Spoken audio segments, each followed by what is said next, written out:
The DNR has new answers tonight to a mystery at Dune Harbor Park in Muskegon County.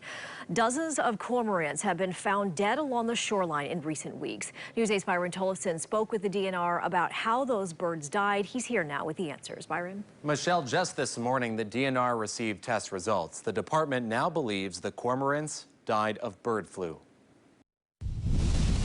Hundreds of cormorants have filled Dune Harbor Park in Muskegon County since it opened back in March. There were so many, they covered this island on the water, even making it appear black to some visitors.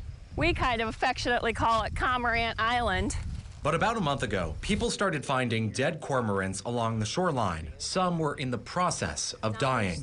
They were just hanging on. They were, their necks were wobbling and they weren't swimming. They were just sitting on the shoreline. Eyes looked real kind of cloudy. They weren't well. Dozens of more dead birds have been found since. The island now much emptier. The DNR collected samples from the birds, and today an Iowa laboratory confirmed the results. One of the birds died from avian flu.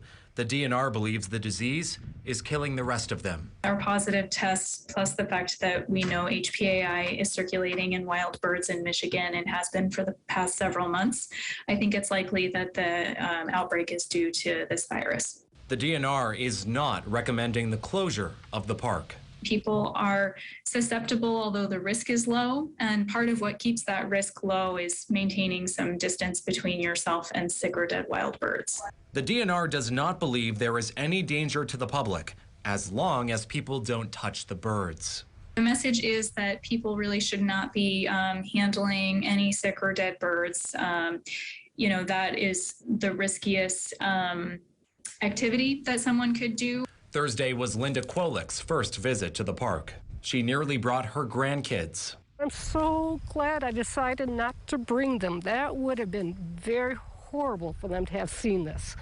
Totally horrible. So I had to leave them home, and I told them again today they cannot come back until this is resolved. This is the latest bird flu outbreak in Muskegon County. In May, thousands of turkeys at a farm with an avian flu outbreak were killed to prevent the spread of the illness. The DNR does not plan on euthanizing the rest of the birds at Dune Harbor Park. In the wild environment, it's really not fruitful and not something that we really have an interest in doing, mostly because it probably won't do much to stop the spread, we want to give birds a chance. As bird flu outbreaks increase nationwide, the DNR is continuing to urge people to report any sightings of dead or sick birds, saying the data can track the movement of this disease in wild populations. Michelle?